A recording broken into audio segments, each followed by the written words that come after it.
Okay, we don't have any theme music or anything to bring us in, so we'll just go 3, 2. Deep Sky Rising, Scene 3, Take 4.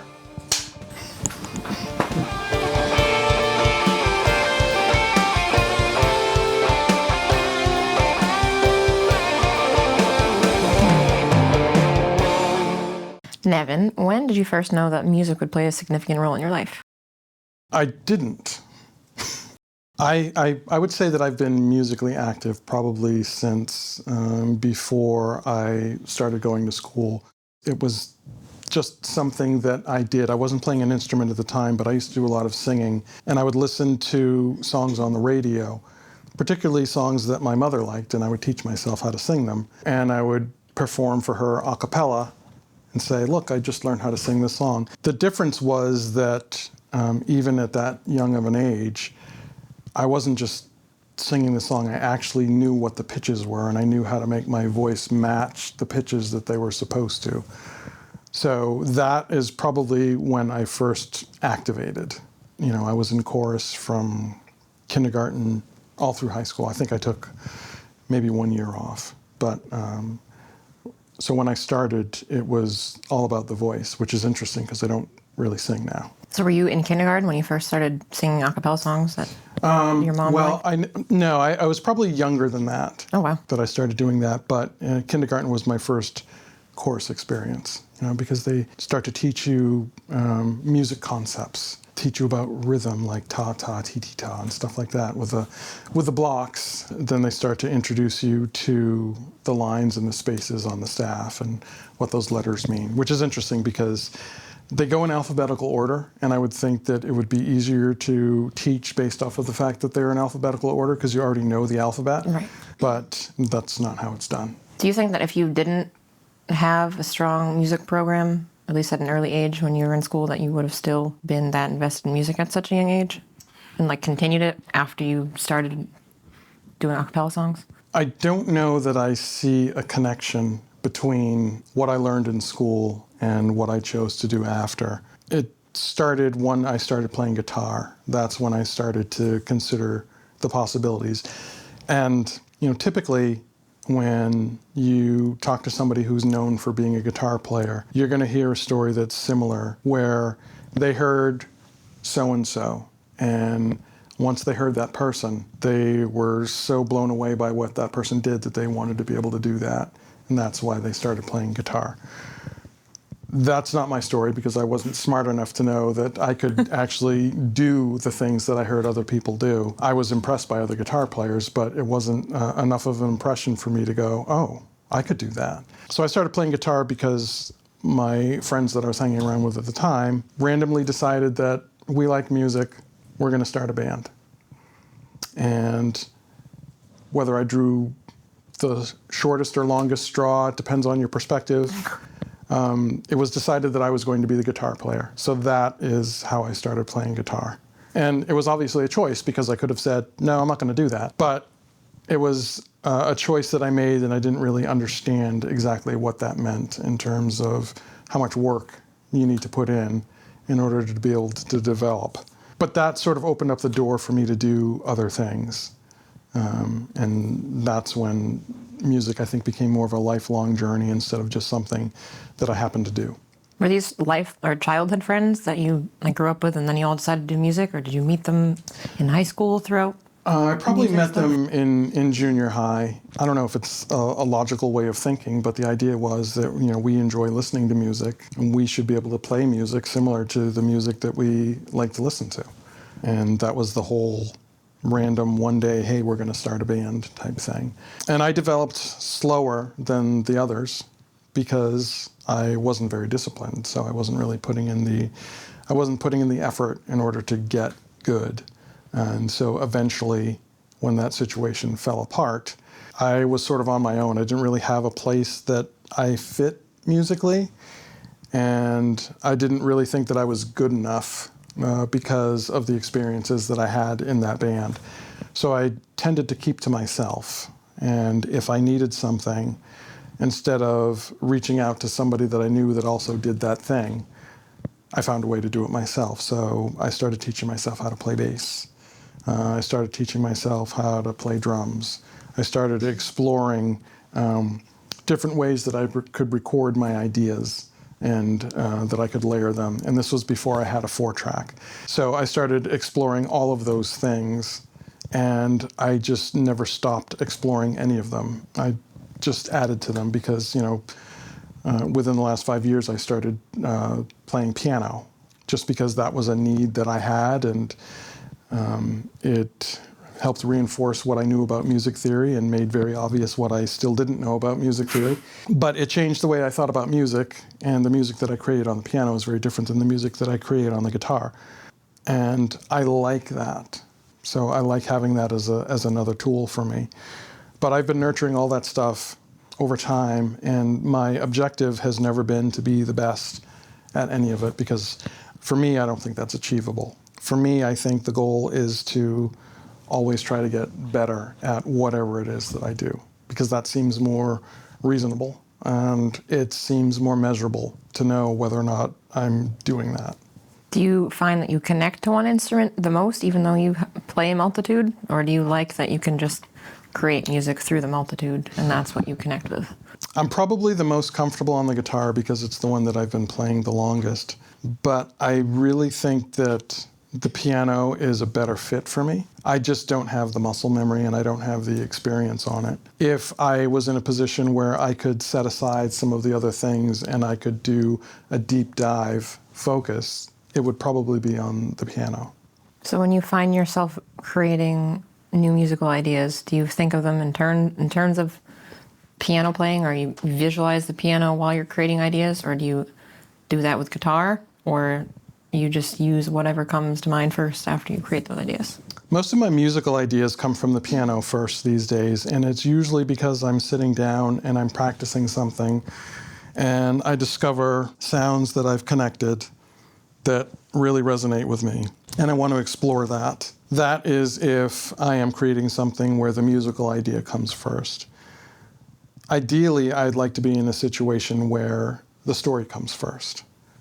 I have an idea, and I start to explore that in terms of what the story is behind that idea. And then I come up with a lyric structure that supports that idea. Then I take that story and I think, okay, there are these emotional points throughout this story. What do those emotional points sound like? So it's almost like film scoring in a way. That is ideally how I want to write, because I feel like there will be a stronger connection between the music and the lyrics if I do it that way. But I'm so used to coming up with a musical idea first that that's still the primary way that I write. And so it's a work in progress to be able to flip that a little bit. I do these exercises. Sometimes I do them by myself. Sometimes I do them with other people. They're sensory writing exercises. And essentially what you do is you either think of a place or you go to a place, and that's your prompt. What I've done is spend some time in that place, just thinking about it. What does it look like? What are the smells that I can smell? What is the texture for the things that I can feel? And then write about it for 10 minutes. And don't write about it from the perspective of, I need to come up with a chorus and I need to come up with a verse. Just brain dump for 10 minutes about what your experience is in this particular place, or if it is about a particular object, just brain dump for 10 minutes. Don't correct it, just get it out. And then you can go back and you can refine that and pull something out of it that is inspirational. Now, what you pull out of that might not have anything to do with that brain dump whatsoever, but that brain dump will have served its purpose because it'll have given you something that you can then turn into something else. Like a springboard. Yeah. I did one at one point. Alexandria was down here, and the prompt that we used was that chair. The thing I like about doing that with other people is sharing the ideas. And it was interesting because what she wrote was something completely different than what she would have written if her goal was to sit down and write a song. And that's kind of where I want to get to, is thinking about things differently and coming up with something unique that you can explore a little deeper and figure out, okay, I've got this idea. What's the story about this idea? And now that I've got this story, what does this story sound like? I know you and I did one actually in the Stone Church, and I thought that was a really cool, like, out-of-the-box way of, I don't know, just thinking about the Stone Church or Yep. leaning into going on the path of creating musical ideas. Yeah, yeah. So I love doing that. There's several people that I've done that with over the past few years. There's a good friend of mine from high school who was not part of my original band, but he and I recently had gone to like 6 or 8 different places over a period of time, and we wanted to put out an album, and we still will do this, based off of those experiences, where we would each write a song about that particular location, because the songs are going to be different, because what we got out of it was different, even though the point of inspiration was the same. So the idea of releasing an album full of songs that were based off of the same inspiration but gives you completely different material was something that was interesting to us. And that's cool too, because it's like the personal scope of like the band members themselves instead of just like your collective idea of whatever it is you're writing about. Yeah. So it's like a little personal touch, which is great. Yeah. Do you find yourself leaning or gravitating towards a particular genre when you start coming up with musical ideas, or is it just you start with the way you described and then you just see whatever path it takes you to? I like to see whatever path it takes me to. I don't do a lot of writing for the amount of time that I have been an active musician. So if I was to play my entire body of work, you might not necessarily find a lot of commonality between the songs, because sometimes there are big jumps of time between this piece that I wrote and the piece that I wrote before, or the piece that I'm going to write later.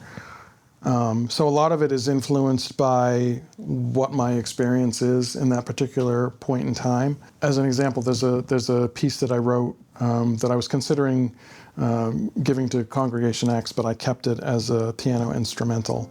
It's called D. The thing that I like about that song is it's very different than anything I've ever written before. It sounds like it is classically inspired, but I'm not a classical piano player. I was never trained that way. I don't listen to a lot of classical music, but that's what came out. And I like the fact that it is different than anything else I do. I know if you think about music from a career perspective, the idea is that you need to come up with a sound, and the stuff that you write should align to that sound so that there's some predictability to what you do, so people have an expectation when they listen to you what they're going to get. I don't care about that. For me, it's about the creative process, and not trying to limit that process by saying it needs to sound like this. In some ways, I view songs as pre-existing things, and I'm not actually writing the song, I'm finding the song, and I'm trying to figure out what it's supposed to be. If it doesn't sound like a song that I wrote before, that to me is even better. I just want to create. Do you find that your song contributions to Congregation X are ones that you're kind of finding the song, or you're just creating it as you go? It depends. There are some pieces, like we'll use 24 Hours as an example. I wrote that probably over a year before I met Alexandria. Oh, wow. It was just a chord progression that I really liked. There were some things happening in that musically that were different than what I had done before, because there's a lot of tension and resolution in that song, because it uses a lot of chords that are outside of the key, but it always resolves back to the key in a way that I think is interesting. If it's something that I've already written in the past and I bring that idea forward, that's different than if it's something that we collectively have come up with, and it could change for me week over week during practice, where I'm trying to find what it is that my voice is supposed to be contributing. But once I find it, I try to be consistent with it, because I think that it helps others knowing that, okay, this is how Nevin's part's going to go, as opposed to it being a little bit different every time I do it, because that can make it difficult if you're looking for a particular feel, if the feel is always different. So would you say then that your musical ideas, or like the foundation of them, are kind of groove focused first when you come up with them? Sometimes they are. Sometimes I'm thinking about the best way to express an idea. There is a piece that I have been playing lately, and sometimes it's a warm-up for when I'm getting up and getting ready to perform at an open mic. But it's very jazz-based in terms of how the voice leading of the chord inversions go. And to me, that is what's important about that piece, because there are so many different ways that you could play it. You could play it in root position. If you play it in root position, it doesn't sound the same, and it doesn't even sound as interesting. So I'm trying to make sure that I'm expressing what I want to express in a way that makes sense in terms of where the intervals go from where they currently are from where they were before. So I think a lot about that when I'm putting something together, particularly in Congregation X, because I play with some great musicians. So I need to make sure that whatever I come up with allows Parrish to have the space that he needs in order to do what he wants to do, and it allows Josh to have the space to do what he needs to do. It isn't just about stringing together some power chords. It's about respecting the space, because we all need to be able to play in that same tonal frequency range. When other members of Congregation X bring their musical ideas, do you find that they kind of start off as this with a similar way of thinking, and then it's easier to converge, or do they kind of come out at it from like a different angle, and then once you're all together, you like mix it into what you need? I think it depends on the song. First of all, I don't necessarily know what anybody's thinking when they bring an idea forward. At the end of the day, every song that we do gets each individual's stamp on it. I try to encourage it to be as collaborative as possible, because I think that the strongest song that we come up with is the song that's been influenced by all of us, instead of the song that is influenced by one of us. Yes, it's a collective whole. Yeah. How do you see Congregation X evolving? What do you envision for it? My vision for us is to continue to write together. I think that as a band that focuses primarily on original material, we need to have a strong enough set so that we can build a show around our original material. I don't want it to be a set where we have to play everything we have because we don't have enough material to leave something out. I want us to have the challenge of, we only have so much time, but we have all of these songs, so we need to make sure that we're picking only the best ones to build from. So I want us to be able to achieve that. I want to find the audience that is really interested in what we create. So I want to play at venues that encourage that. You know, the Stone Church is an example of that here. You can find that at Earth Eagle. You can find that at Auspicious Brew. I think you can even find that at the Press Room. Outside of the area, I think of Hermit Woods. That was like a perfect example of a place that would be a good fit for us because it's a listening room. And the people that go there want to listen to the music, and they want to hear something that they've never heard before. And if they like it, they'll let you know that. So that was a good experience for us. I just want us to work towards building ourselves up as a really good band that plays original material. Now, I have this stretch goal of, we're gonna be the musical act on Saturday Night Live. Maybe that's never gonna happen, but I think that if you give yourself a goal, regardless of how realistic it is, something to work towards, then you start doing the things that could potentially make that a reality. And the next thing you know, maybe you are. I think it's important to have those goals. I think it's important to talk about those goals as a group to make sure that there is alignment and that we're all headed in the same direction. And if we're not, to be able to have a conversation and find out, where are people at. So you're continuously striving instead of just kind of plateauing and calling it good. Yeah. Do you think that when you first formed Congregation X, or when you were first thinking about forming it, was that like your end a goal, or at least the goal that you're striving for? Was that what you were envisioning too? No, I think it's changed over time. I mean, I've always wanted to be in a band that focused on original material, that could be a platform for not just my ideas, but the ideas of everybody that was in the group. I didn't know that vision was going to be Congregation X, because this started basically with Alexandria and I. I heard her sing at an open mic, and I've talked with both her and Jake Russell about this. The performance I didn't necessarily think was the greatest performance, but I could see the potential in her voice, regardless of that. And so I eventually ended up talking with her because I wanted her to know that I thought that she had a really great voice. I thought it was exceptional. But there was no expectation that by telling her that, something was going to happen. It was just me wanting to let somebody who was fairly new to performing know that I thought that they were great, and to encourage them to keep going. I kind of feel like that's my responsibility as somebody who is older in the community, to encourage people that are just starting out. They need to keep going so that they can become the older people to encourage the younger people. Continue the generations. Yeah.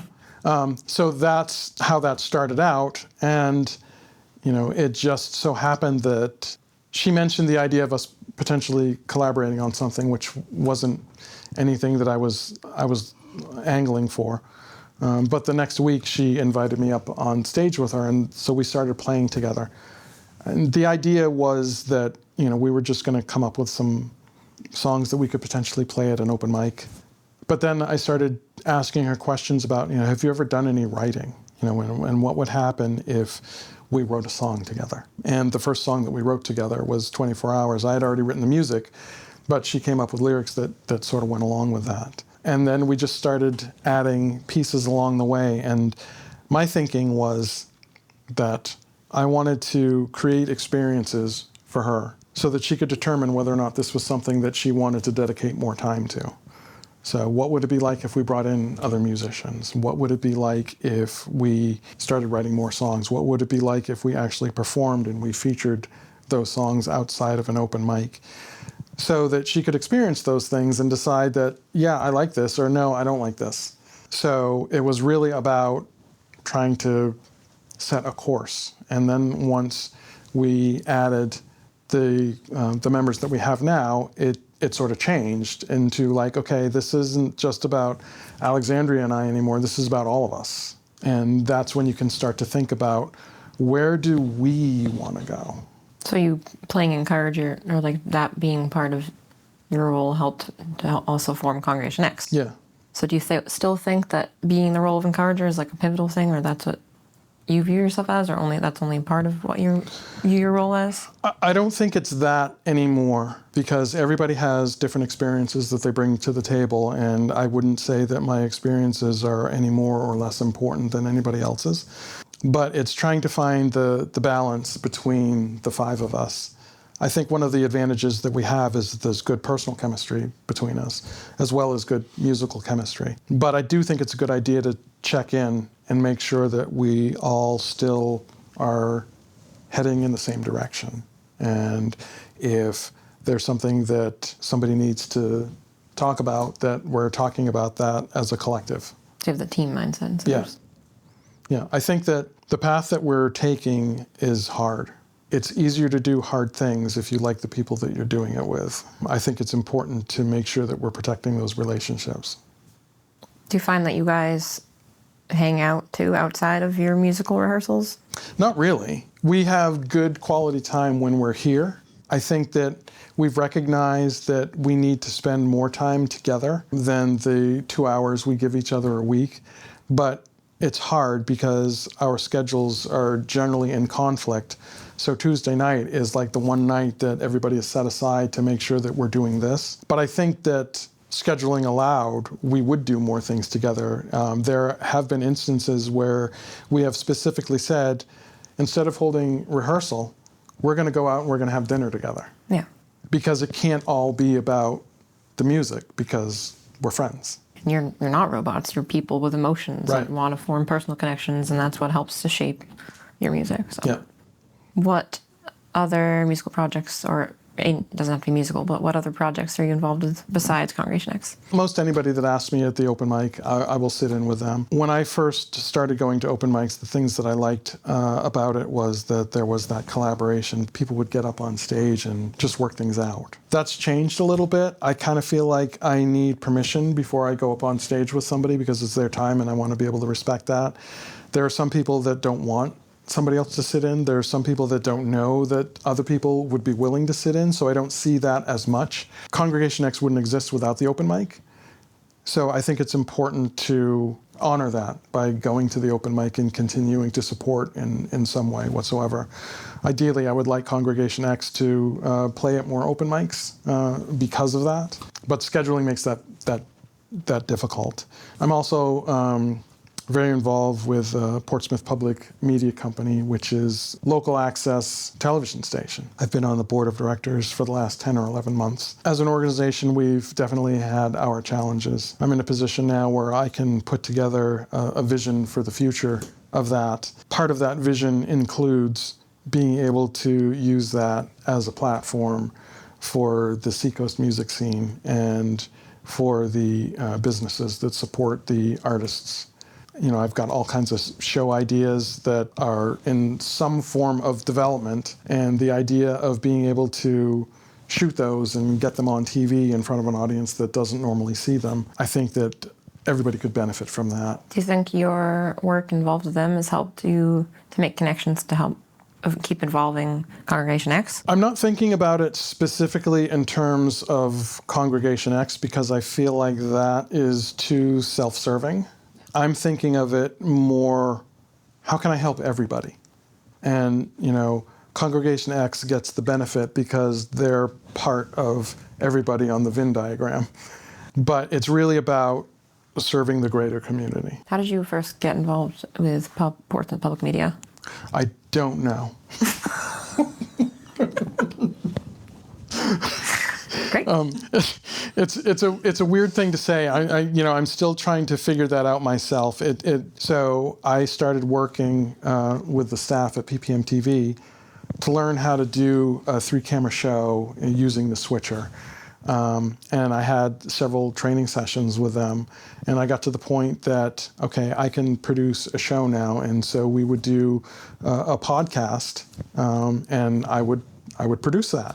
And I developed relationships with the staff that worked there, and then I started to meet some of the people that were on the board, and then they started having conversations that I wasn't part of, saying that Nevin might be a good fit for the board of directors. And so I was voted on. I'm still scratching my head a little bit because I didn't really feel like I had done anything to demonstrate that I would be a good fit for that. But they saw something that I didn't know that I was putting out. I think that it's worked out well. There are some things happening that I can't talk about yet, but it's proven to be, their instincts worked. A lot of things have happened in my life that are interesting because I said yes to things that I probably wasn't necessarily the best fit for. Like when I started working in radio. I started working in radio because somebody asked me and I said yes. Years ago, I was working in a cafeteria in Concord, and one of the people that would regularly come through my line was a producer.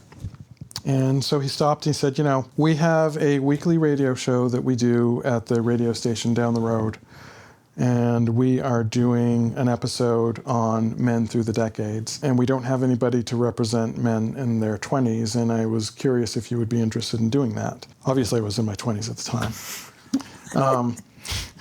So I said, yeah, why not? And so we went down and we did the show. I didn't know what questions I was going to be asked. There was a section where people were calling in and they were going to ask questions, and I had no idea what those questions were going to be. I just tried to be as authentic as possible, do the best I can. As I'm leaving, this tall, older guy comes up to me and he introduces himself. He says he's the president of the radio station. Said, I was listening to the broadcast up there, and he goes, you have a really nice voice. Have you ever considered working in radio? And I said, no. And he goes, well, would you like a job? And I said, oh, yeah, okay. And that's how I started working in radio.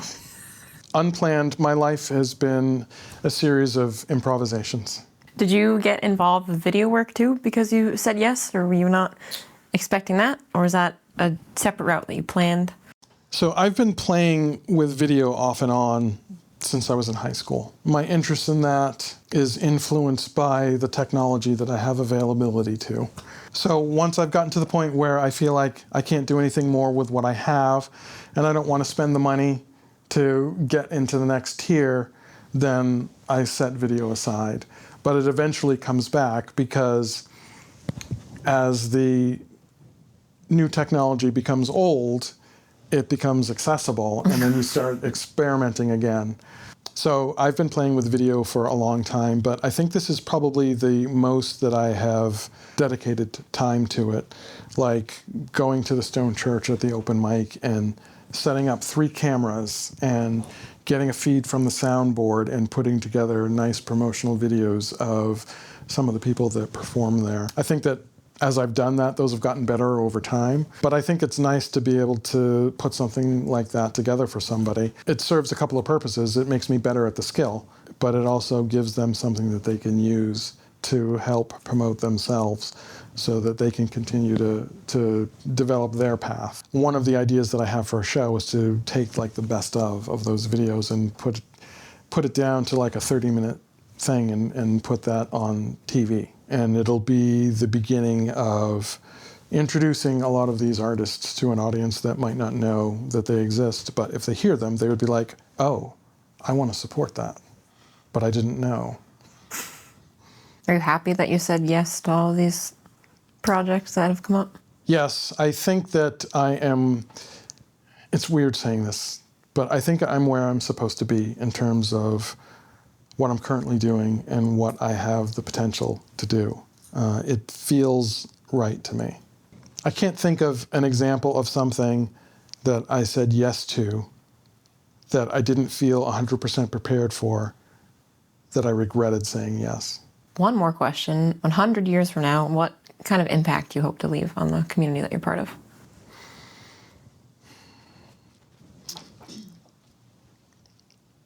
Interesting question. There's a part of me that wants to say that I think that the impact is more important than the person. If people are able to benefit from the things that I've done, but they don't know that I've done them, that's okay. Because it doesn't matter who did it. It only matters that it got done. Yeah. In terms of the people in my immediate circle, I would want them to feel like they were always heard, that they mattered, and that their experiences with me left them feeling better. I see myself as being somebody that has the ability to help people and help them in a way without having an expectation of them doing something for me in return. For the people that choose to put ketchup on their scrambled eggs, it's okay. I think that's all right too. It's all right. And it's not my place to say, well, if you don't put ketchup on your scrambled eggs, then you're a morally bankrupt person and you deserve to be forced.